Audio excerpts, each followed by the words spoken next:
자, 산욕과 고위험, 산욕의 두 번째 시간, 산욕기 간호독기에 대해서 함께 보겠습니다. 교과서는 101페이지부터 104페이지에 해당되는 내용이에요. 참고하시면 되겠고요. 첫 번째 나온 내용은 산후통에 관련된 내용입니다. 자, 먼저 이 산후통이라고 하는 것은 자궁수축으로 인해서 산후 일주일가량 아랫배가 아픈 것으로 자궁 속에 있는 잔재물이나 응혈을 수축작용으로 제거시키기 때문에 발생하는 통증이다 라고 보시면 돼요. 그래서 이때 일주일 정도 아랫배가 출산 후 분만 후에 일주일가량 아랫배가 아픈 거는요, 자연스러운 정상적인 반응이다 라고 보시면 돼요. 정상적인 반응이고, 이때 일어나는 자궁 수축은요, 자궁 안에 있는 나쁜 물질들, 그냥 잔재물, 응혈 같은 것들을 밖으로 빼내기 위해서 자궁 수축이 활발하게 일어나요. 그러니까 결론적으로는 이 자궁 수축이 일어나는 이유가 자궁의 회복을 돕기 위해서라고 보시면 되겠습니다. 그래서 자궁이 회복하는 과정에서 있는 정상적인 아랫배의 통증이 일주일가량 간다라고 보시면 돼요. 그래서 일주일 정도 있는 거는 정상적인 반응이니까 괜찮습니다. 자, 그 다음에 이제 초산부보다 경산부가 비수유부보다 수유부가 산후통은 더 심하다라고 되어 있고요. 이 초산부, 경산부, 비수유부, 수유부와 관련된 비교하는 지문들이 굉장히 좀 잘 나오고 있어요. 그래서 산후통은요, 처음 아기를 출산하는 사람보다는 경산부가 훨씬 더 심해요. 경산부. 왜냐하면 경산부는 이미 1회에 출산을 한번 했던 사람들이잖아요. 그렇기 때문에 뭔가 손상이 더 있던 사람이라고 보시면 돼요. 손상이 더 있었던 사람인데 다시 이제 임신을 하게 되면서 그 손상이 배가 되는 거고요. 이렇게 하면은 회복이 초산부보다 훨씬 더 느리고 회복하는 과정에서 훨씬 더 힘들어요. 그렇기 때문에 회복 과정인 이 자궁 수축이 초산부보다 더욱더 심하다라고 보시면 되겠습니다. 자, 그 다음에 이제 비수유부보다 수유부가 산후통이 심하다라고 되었어요.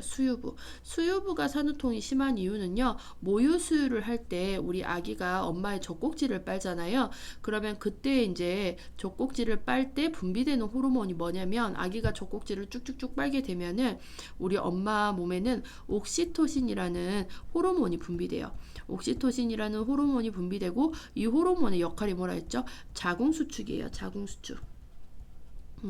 그래서 원래 있었던 자궁 수축에다가 이 옥시토신에 의한 자궁 수축이 또 겹치게 되니까 그 수축이 2배가 된다라고 보시면 돼요. 그래서 비수유보다 수유부가 산후통이 더 심하다. 그래서 요 비교하는 것들을 좀 잘 구분해 두시면 되겠습니다.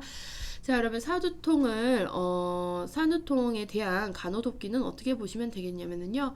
우선은 방광이 팽만해 있거나 방광이 빵빵하게 차 있으면은 이 산후통에 방해가 되고 산후통이 조금 더 심해질 수가 있겠죠. 그래서 방광을 잘 비워 주셔야 돼요. 방광 잘 비워 주셔야 되겠고, 그 다음에 자궁저부 마사지, 그 다음에 배를 깔고 눕는 보기, 그 다음에 다리 들어 올리는 운동 등의 간호를 해주고, 심할 경우 의사 지시에 따라 진통제도 투여가 될 수 있다라고 되어 있습니다. 근데 중요한 거는 산후통과 관련돼서는 이 산후통은 언제까지 있는 게, 그러니까 이 산후통의 기간을 많이 물어봐요. 그래서 산후통의 기간은 정상적으로 일주일가량은 정상적으로 봅니다. 그럼 자궁수축은 산후통은 왜 일어납니까? 라고 물어보면 자궁수축으로 인해 자궁이 회복하는 과정에서 발생하는 게 산후통이다 라고 보시면 되겠습니다.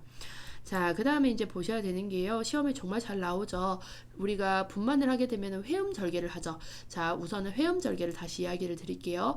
회음절개는 분만 2기에 시행이 됩니다. 분만 2기는 주인공이 나오는 시기 태아 만출기라고 했죠. 태아 만출기.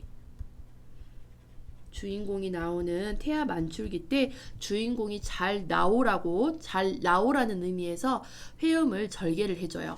자, 그리고 이 회음 절개를 통해서 우리 회음도 보호할 수 있고 회음이 완전히 이렇게 찢겨 나가는 것도 예방을 할 수가 있겠죠. 그래서 분만 2기에 시행을 하는데, 더 정확히 하자고 하면은 우리가 분만 2기는 배림 다음에 발로가 시작된다라고 배웠어요. 분만 2기 안에서도 순서가 있다라고 했었죠.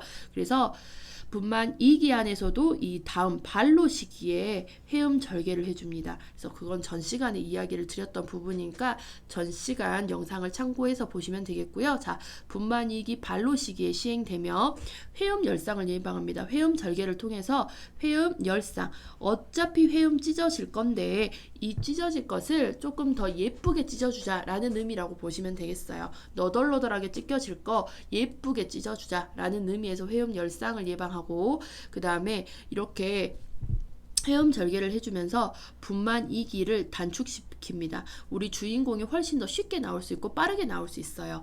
그 다음에 긴장성 요실금이나 질 탈출을 예방하기 위해 시행하며 통증은 보통 5일에서 6일 이상 지속되지 않고 회음 절개 봉합은 제거할 필요가 없습니다. 녹는 실을 사용해요. 그래서 회음 절개를 하고 봉합을 하고 나서는 이 실밥을 푼다고 하죠. 실밥 풀어야 될 일이 없다고 보시면 돼요. 안에서 녹는 흡수살을 씁니다. 자, 없으며 10일 이내에 이렇게 흡수되는 흡수살을 쓰게 되겠죠. 자, 이제 중요한 거는 이 회음 절개 부위의 간호예요. 자, 회음 절개 부위의 간호는 편안히 앉는 자세를 교육한다라고 되어 있어요. 이거는 이제 뭐 교과서 101페이지에 있는 내용을 읽어주시면 되는데 편하게 앉는 자세를 해주시는 게 도움이 되겠죠. 뭐 우리가 도넛 방석 같은 거 굉장히 많이 쓰잖아요. 도넛 모양의 부드러운 쿠션을 우리 산모 여러분들께서 출산 가방에다 이렇게 싸는 경우가 있는데 오히려 이 도넛 모양의 부드러운 쿠션 사용은 정맥순환 차단과 통증 증가를 초래하기 때문에 피해 주시는 게 맞겠고, 회음에 주어지는 압력을 감소하기 위해서 앉기 전에 엉덩이에 힘을 주고 평평하고 단단한 곳에 앉는 것이 훨씬 도움이 된다라고 보시면 돼요. 평평하고 단단한 곳에 앉아주시는 게 편안히 앉는 자세의 교육이다라고 보시면 되겠어요. 솔직히 이 부분에서는 뭐 시험 문제가 자주 출제되고 그러지는 않습니다. 자, 그 다음에 이제 여기서부터가 중요해요. 회음부 냉찜질 실시를 합니다. 회음 절개 부위에. 그래서 분만 바로 직후에는요, 냉요법을 시행해요. 냉요법. 자, 냉요법의 적용으로 통증을 경감시켜주고 혈관을 수축시켜줍니다. 그리고 출혈과 부종을 감소시키기 위해서 냉찜질을 해요. 그래서 우리가 뭐 회음 절개 부위를 떠나서 상처가 났어요. 그러면 제일 처음에 상처가 난 부위를 보면 통증 발생하죠. 그리고 그 통증 주변으로 붉게 우리가 출혈도 많이 생기고 그 다음에 부종도 생기는 걸 볼 수 있어요. 이런 것들을 다 경감시켜 줄 수 있는 게 냉찜질의 효과입니다. 통증 경감, 혈관을 수축시켜서 출혈을 막아주고요. 지혈을 해주고 그 다음에 부종을 감소시키는 효과가 있는 게 냉찜질이에요. 그래서 이 냉찜질은 분만 직후에 해요. 분만 직후 회음부 간호에서는 냉찜질을 시행을 하고요. 이제 24시간이 지난 다음에서부터는 연료법을 사용한다라고 보시면 돼요. 그래서 머릿속에는 분만 직후에는 냉찜질을 24시간 하고 나면은 그 다음 24시간 후부터는 연료법을 시행할 수 있다라고 보시면 되겠죠. 자, 그 다음에 이렇게 회음부 냉찜질을 실시하고 24시간이 지난 다음에는 연료법을 하는데 이 연료법의 대표적인 게 이제 건열요법이라는 게 있어요. 건열요법이라고 있고요. 얘를 열램프, 회음 등이라고 이야기를 하죠. 그래서 여러분 물리치료 한 번쯤은 다 받아보셨을 건데 물리치료실에서도 이 건열요법을 사용하거든요. 이렇게 해가지고 스탠드처럼 생겼어요. 이렇게 스탠드처럼 생겨서 붉은 빛이 이렇게 아픈 부위를 조사해주죠. 밝혀주죠. 아픈 부위에 이 열을 쐬어주잖아요. 똑같아요. 회음부에도 이 열을 쐬어주는 거예요. 회음부에도 이 건열을 쐬어주는 방법이거든요. 이때 우리의 산모의 자세는 배횡아입니다. 배횡아이는 반듯하게 누워서 무릎을 이렇게 굽혀서 세우는 거잖아요. 그러면 여기 회음 부위가 이렇게 보이겠죠. 회음 부위가 보이고 회음 부위에 이렇게 열을 쬐어줘서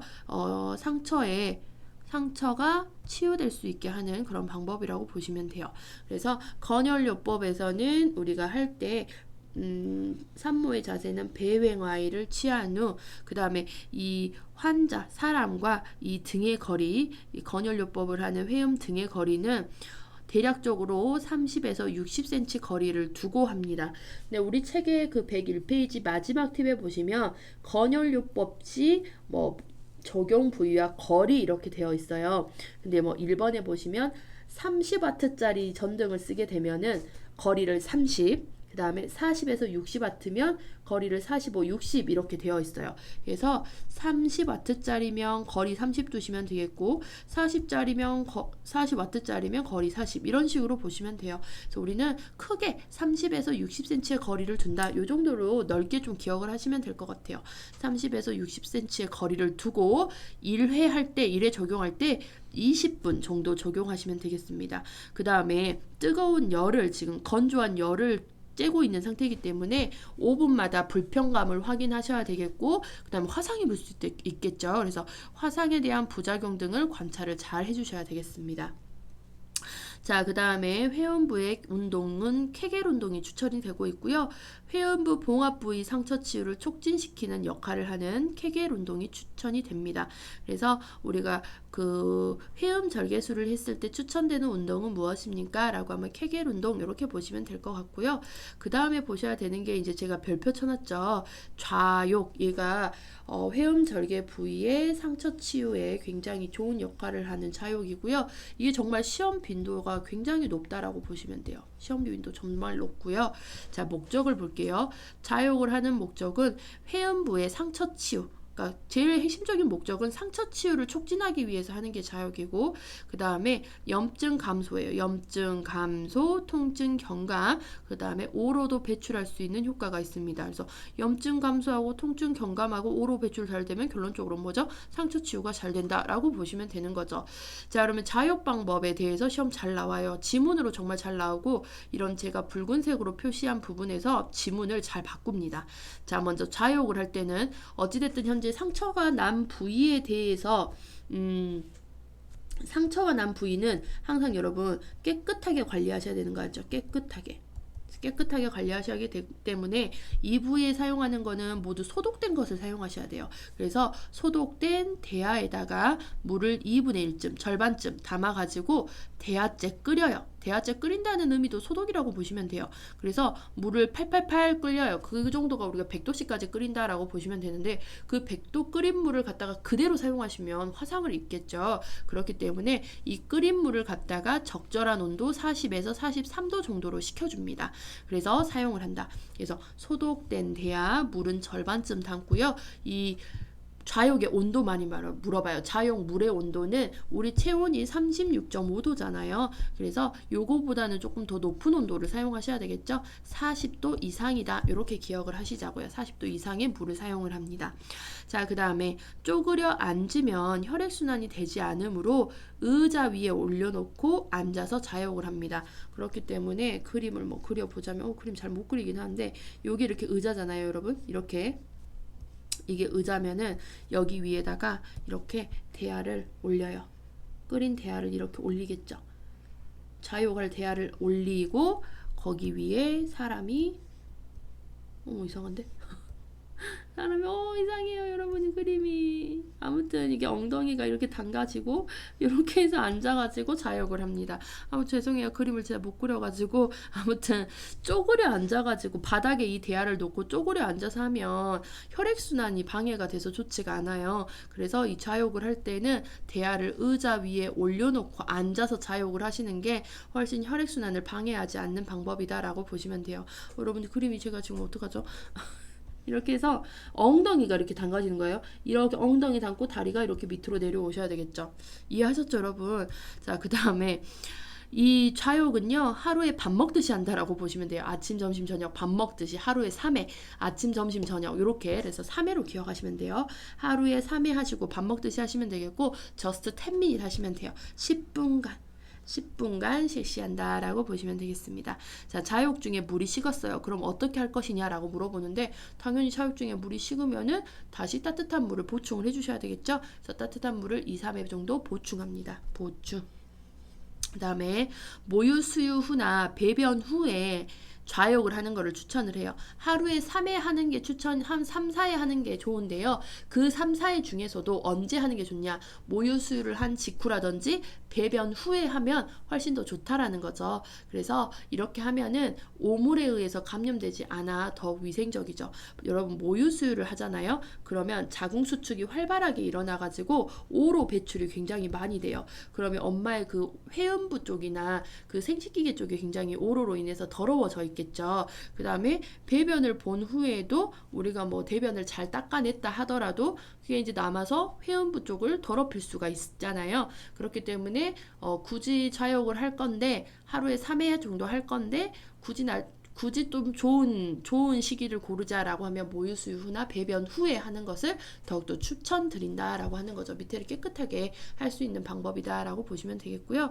그 다음에 회음부 쪽을 우리가 이제 좌욕을 하는 거기 때문에 당연히 프라이버시가 지켜지셔야 되겠죠. 그래서 따로 자욕실이 마련이 되어 있어요. 그래서 프라이버시를 유지하되 프라이버시는 당연히 유지해야 되겠죠. 그래서 좌욕을 할 수 있는 따로 마련된 공간에서 하시되 그때 산모를 혼자 두시면 안 돼요. 우리 산모는 현재 몸이 굉장히 허약한 상태이기 때문에 이 순환이 너무 잘 되는 좌욕을 하다가 갑자기 쓰러질 수가 있거나 어지러움증이 유발이 될 수가 있어요. 그래서 프라이버시를 유지하되 산모를 혼자 두지 않고요. 수시로 그 산모의 상태를 관찰을 해주시는 게 필요합니다.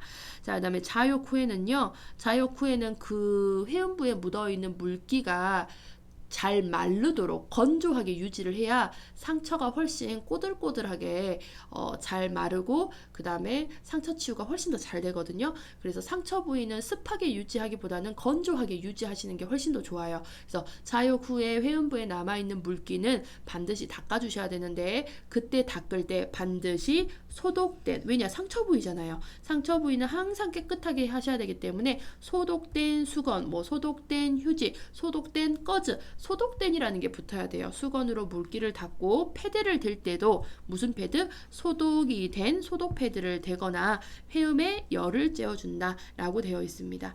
자, 그 다음에 간혹 자연 분만에서만 좌욕을 한다라고 생각을 하는데요. 결론적으로는 우리 아기 뭐 자연 분만을 하든 제왕절개를 하든 우리 아기는 어디서 나오죠? 엄마의 자궁에서 있다 나오기 때문에 자연 분만의 여성, 제왕절개의 여성 모두 다 자궁이 회복을 해야 돼요. 자궁이 원상태로 돌아가야 되거든요. 그렇기 때문에 오로도 배출이 되는 거고요. 제왕절개를 해도 좌욕은 반드시 시행을 하셔야 됩니다. 제왕절개를 해서 제왕절개를 하면 회음절개는 하진 않죠.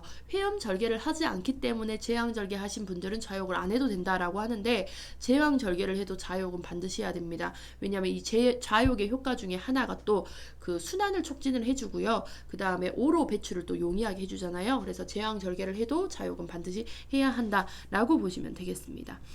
자, 그 다음에 이제 3번에 보시면 유방통통과 유두균열, 그 유방간호에 대해서 나왔거든요. 근데 이 부분은 제가 따로 시험 출제 빈도가 높은 임신, 출산으로 인한 유방 변화에 따른 간호에 대해서 제가 따로 정리해 놓은 부분이 있어요. 그 영상을 띄워 드릴게요. 그 부분에서 다시 이 부분은 참고를 해서 보시면 될 것 같고요.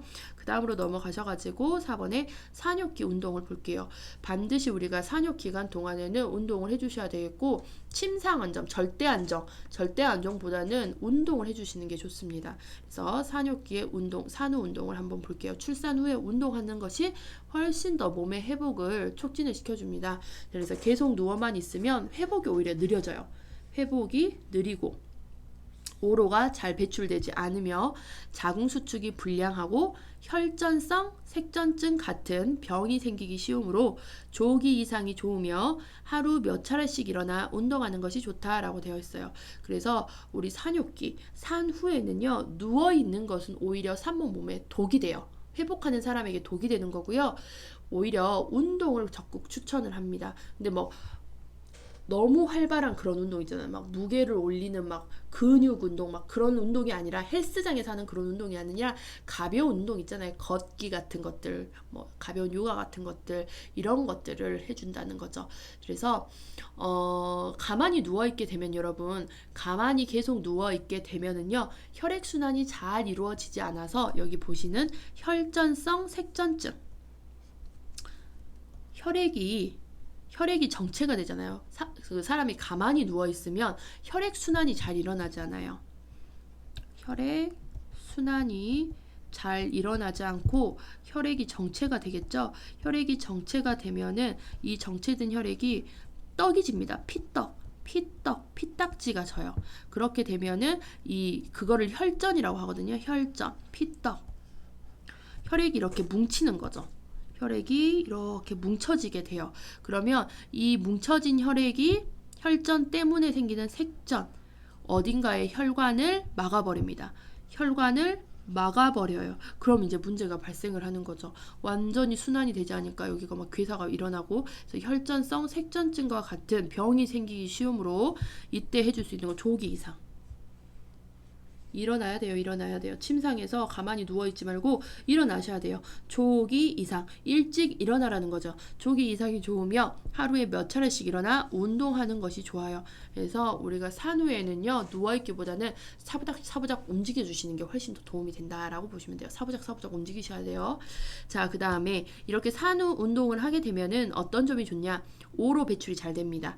자, 우리가 움직이죠. 우리가 움직이면은 내 몸 안에 있는 신체 장기들도 같이 움직여요. 그렇기 때문에 자궁수축도 더욱더 활발하게 돼서 오로 배출이 잘 돼요. 그래서 자궁수축을 위해 운동을 권장합니다. 오로 배출, 자궁수축을 위해 운동 권장하고, 산후 운동 부족 시 아까 얘기 드렸죠. 혈전성 정맥역, 피떡 때문에 생기는 혈관 막힘증이 생길 수가 있어요.